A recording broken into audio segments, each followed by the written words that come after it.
어제 아침에 우리가 읽은 본문에서 살핀 내용은 말일, 즉 끝날이라고 하는 단어의 의미였습니다.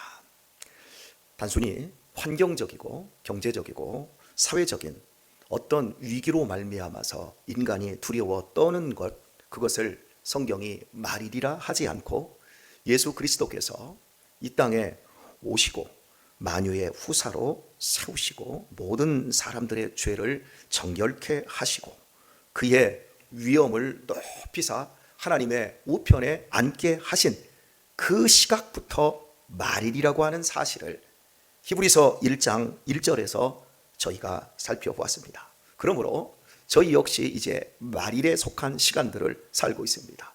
종말의 때를 살고 있다는 겁니다. 그래서 베드로는 마지막 때, 만물의 마지막이 가까웠으니 그러므로 서로 사랑할지라, 허다한 죄를 사랑이 덮는다라고 우리에게 권면하며 마지막 시대를 살아가는 사람의 지혜가 무엇인지를 이야기를 했음을 어제 아침 살펴보고 함께 기도를 했습니다. 다 기억나시죠?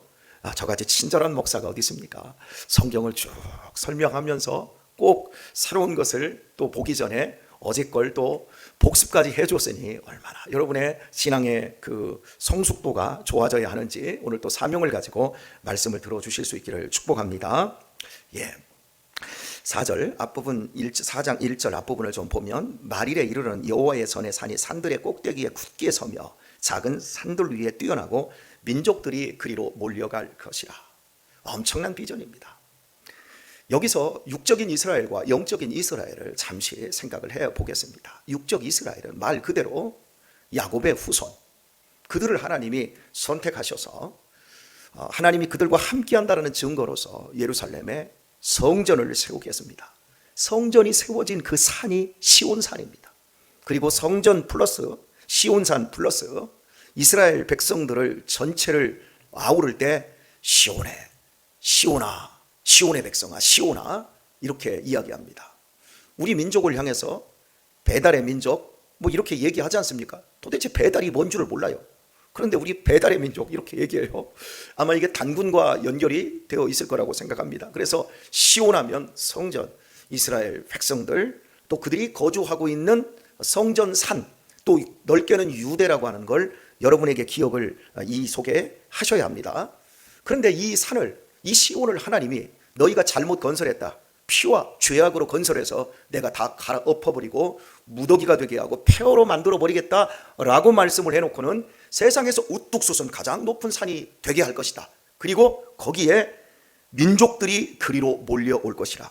그리고 곧 많은 이방이 가며 이르기를, 민족들, 많은 이방 사람들이 이제 모여들며 말을 하는데, 오라, 우리가 하나님 여호와의 산에 올라가서 야곱의 전에 이르자.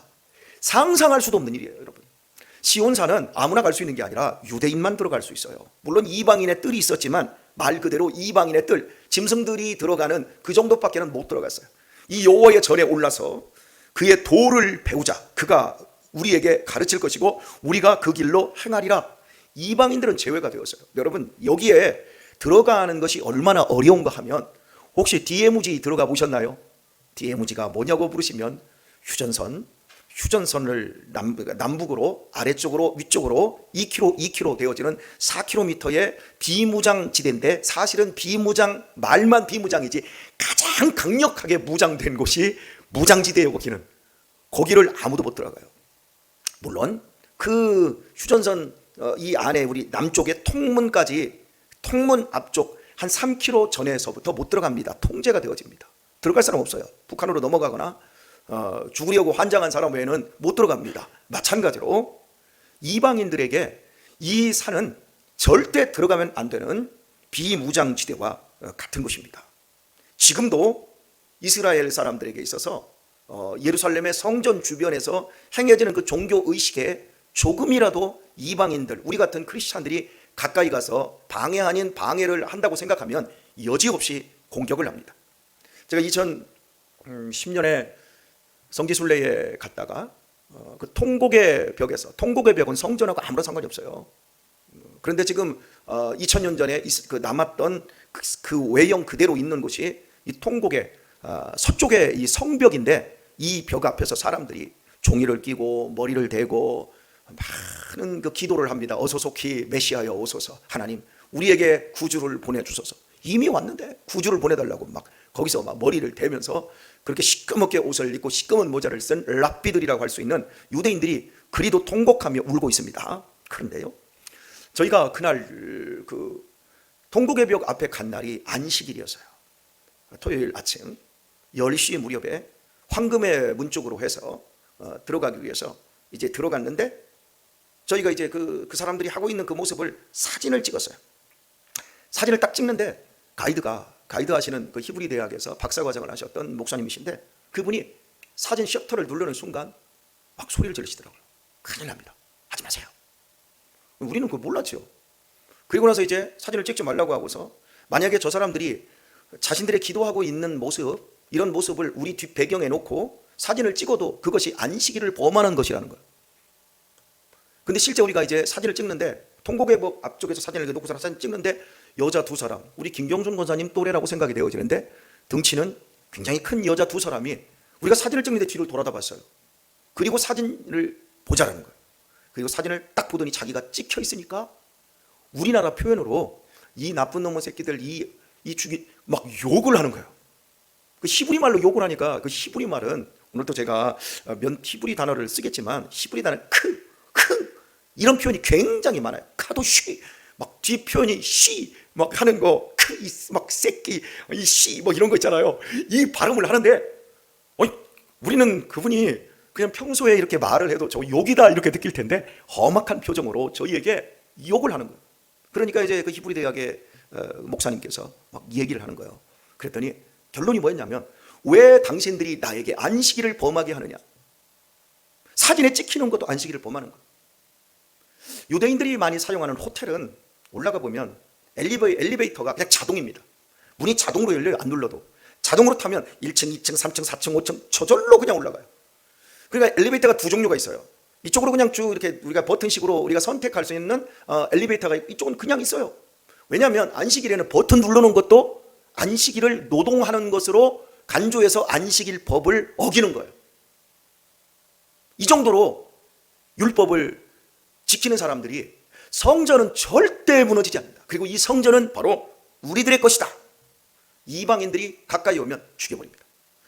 예를 들어서 이제 이방인들이 가까이 와서 성전을 회파하는 사건들이 있었는데, 로마의 장군 이 폼페이우스가 BC 59년 정도였나요? 예, 그때 이제 예루살렘을 이제 쳐들어와서 그 이집트까지 소탕하는 이런 일이 있었는데, 그때 폼페이우스 장군이 성전으로 딱 들어가려고 했을 때 모든 제사장들이 가로막았습니다. 그리고 손을 잡고 어깨를 딱 두르고 우리를 죽이고 가라. 그런데 이제 소문이 돌았어요. 저 성전 안에 어마어마한 보물이 있다. 이 폼페이우스는 당시에 크라수스라고 하는 어마어마한 로마의 부자와 함께 이 삼두 정치를 하고 있을 때였기 때문에 이 돈이 없는 장군이었어요. 그래서 또 원래 크라수스 밑에 있었던 장군이었고, 이러다 보니까 여기 있으면 이 보물을 탈취해 가면 어마어마한 권력을 확보할 수 있다는 생각으로 그냥 그 인간 띠를 야 죽여. 제사장들을 싸그리 죽입니다. 그리고 들어가 보니까 아무것도 없어요. 보물이 될 만한 건 아무것도 없는 거예요. 왜? 그 전에 바벨론 왕 느부갓네살이 다 가져가 버렸잖아요. 없는 거죠. 그래서 그 전까지는 솔로몬이 막 방패를 금으로 만들고 이랬었는데, 다 그걸 구리로 만들었고 뭐 보물 될 만한 게 없었던 거예요. 그만큼 자신들이 죽음으로 막아내는 곳, 누구도 침범하지 못하는 장소가 성전이에요. 그런데 이 성전에 민족들이, 이방인들이 모두 다 거기로 올라가면서 막 떠들어대는 거예요. 오라, 우리가 여호와의 산에 올라 야곱의 하나님의 전에 이르자. 그가 그 도를 우리에게 가르치고 우리는 그 길로 행하리라. 이런 노래를 부르면서 올라간다고 말을 하고 있는 거예요. 그러니까 여기서 제가 육적인 이스라엘 지금 얘기하고 있는 거예요. 그런데 이 본문은 육적인 이스라엘이 아니라 영적인 이스라엘, 진짜 참된 이스라엘을 얘기하고 있는 거예요. 육적 이스라엘이 진짜 이스라엘이 아니고, 영적 이스라엘이 진짜, 육적인 할례가 진짜가 아니라 마음의 할례를 하는 것이 진짜 할례라고 바울이 로마서에서 얘기해요. 진짜 이스라엘, 아브라함의 자손은 예수 그리스도로 말미암아 저 영원한 천국으로 들어갈 수 있는 길을 허락하여 주신 그 혜택을 받은 사람들, 그들이 진짜 이스라엘이다. 우리가 이스라엘이에요. 아시겠죠? 이 시비를 거는 교회 안에서도 시비를 거는 사람들이 있어요. 왜 자꾸 우리가 이스라엘 역사를 알려고 하냐? 우리가 진짜 이스라엘이기 때문에. 그들은 육적 이스라엘로 이 땅에 영토와 나라라고 하는 이름과 부귀 영화와 전 세계를 아우르고 있는 경제, 금융, 문화로 아우르고 있는 저 유대인이 진짜 유대인이 아니라 우리가 선택받은 진짜 우리가 유대인이라는 사실을 많은 사람들이 아직도 이해를 못해요. 우리가 진짜 이스라엘이에요.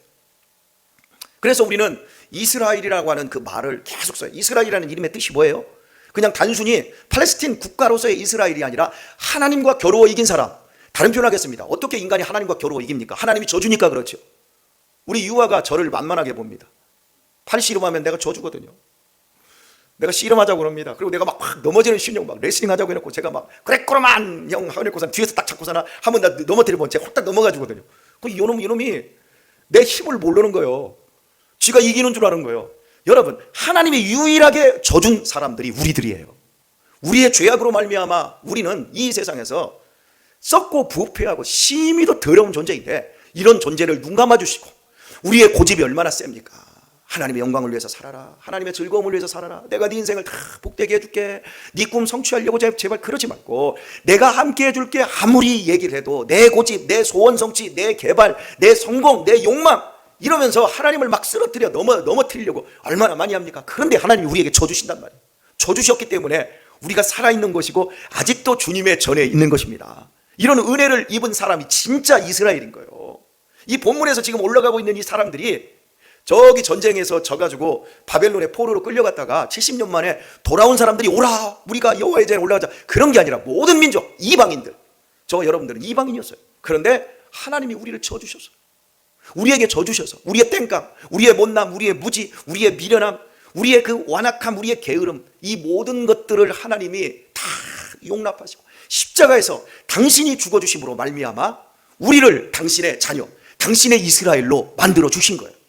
이 복을 저와 여러분이 누리고 있어요. 저는 어제 그저께 화요일에 굉장히 내 마음이 감동을 받았어요. 우리 유신이를 데리고 꿈터 청소년 센터가 있어요. 학교 밖 아이들 이제 관리해주는 센터에서 뭘 등록을 할 일이 있어서 아버지가 함께 가셔야 된답니다. 저는 여간해서 우리 아이들 어디를 가면 혼자 보내지 또 동생이 할 일이 있으면 형이 가서 도와라. 네가 다 처리해라. 유신이가 거의 다 합니다. 그런데 이 일은 아버지가 와야 된답니다. 이렇게 얘기해요. 그래서 제가 갔어요. 가서 이제 서류 몇 개를 작성을 하고 저는 이제 또 회의가 있어서 아버지 먼저 갈 테니까 너는 여기서 끝나고 버스 타고 가라 하고 제가 이제 이렇게 나오는데 우리 유신이가 제가 함께 타고 갔던 차 안에 자기의 버스 카드를 놓고 내렸던 거예요. 그래서 제가 이제 차를 딱 타러 차까지 갔는데 한 100m 정도 떨어져 있는 주차장에 저쪽에서 우리 아들이 아버지 하고 부르는 거예요. 그런데 있잖아요. 우리 유신이가 지금 변성기를 막 지나고 있어. 목소리가 아버지 이제 이렇게 굵어진 거예요. 근데 어려서부터 이 녀석이 한 8살 그때 그 무렵부터 동생들하고 합의하기를 야 아빠가 뭐냐 아버지라고 하는 게 좋겠다 해가지고 지인애들이 합의하에 아버지 아빠라고 부르면 대답을 하지 마세요. 엄마는 엄마라고 부르면 대답하지 마시고 아버지라고 부르면 대답을 하시고 어머니라고 부르면 대답을 하세요. 그래서 저희가 동의하에 그랬는데 생각해보세요. 아버지 이렇게 아주 가냘픈 목소리로 그럴 때는 그걸 제가 인식을 못했는데 저기 멀리에서 아버지 막 부르는데 갑자기 걸음이 딱 멈춰졌어요. 그리고 그 짧은 시간인데 제 속에서 막 감동이 막 일어나는 거예요. 아버지라고 불렀는데 감동이 일어나서 딱 서서 그다음에 왜 아들아? 그랬더니 아버지 잠깐만요. 그래서 가만히 서 있었거든요. 헐레벌떡 달려왔어요. 그랬더니 문을 열더니 제가 이거 버스표 여기 놓고 왔어요. 그래서 아버지 먼저 가세요. 딱 그러고 딱 돌아서는데 눈물이 핑 돌더라고요. 내가 뭐라고 저 아이가 나한테 아버지라고 부를 수 있나? 여러분 제가 우리 딸을 처음 낳아서 그 4.3kg 낳았을 때 그 피덩어리 빨간 피덩어리를 딱 가슴에 안았을 때에 막 그 가슴 치는 막 그 요동하는 내가 너를 위해서 내 모든 걸 내가 다 할게 이랬을 때의 그 감동 그 눈물 똑같은 게 아버지 하고서는 굵직한 목소리로 딱 불렀을 때 이게 이 속에 감동으로 자리할 때 하나님의 마음이 느껴져요. 하나님이 나 같은 걸 이렇게 사랑하는구나. 야니 이거보다 더 사랑하셔서 아들을 주셨지. 나로 하여금 어떻게 이런 영적 이스라엘로 진짜 하나님의 자녀로 이 세상을 살게 하셨을까? 하나님 감사해요. 여러분, 오늘 이 새벽 그저 우리들이 육적인 이스라엘로 태어나지 않은 걸 감사하시고, 이방인이었어도 우리가 영적 이스라엘로, 진짜 이스라엘로 하나님의 자녀가 되고 백성이 된 걸 감격할 수 있는 그런 마음이 회복될 수 있기를 축복합니다. 성령께서 우리에게 말씀하십니다. 오늘날 내가 너를 낳았도다. 너는 내 아들이라. 이 말씀을 다윗에게 주신 말씀이에요. 멀게만 느껴졌던 하나님, 그저 하나님이 거룩하신 하나님, 창조주 하나님, 무소부재하신 교리적인 하나님이 아니라 나의 아버지로서 내 속에서 느껴지고 나의 필요에 의해서 아버지 하고 하나님을 우리가 부를 때 하나님이 우리를 통해서 얼마나 감동을 먹으실 건가를 생각을 해보시기를 축복합니다. 생각해 보세요. 우리 유신이가 뭐라고 엄밀히 말하면 저하고 피 한 방울 섞이지 않았어요. 그럼에도 불구하고 이 아버지가 입양을 통해서 14년이라는 시간을 함께 살면서 피보다도 더 진한 사랑으로 허다한 죄를 덮고 하나가 된, 네가 나이고 내가 너이고 너는 나의 분신이고 너는 나의 인생의 결과물이고 너는 나의 열매가 되어 있는 이 부분을 한번 생각해 보시란 말이에요.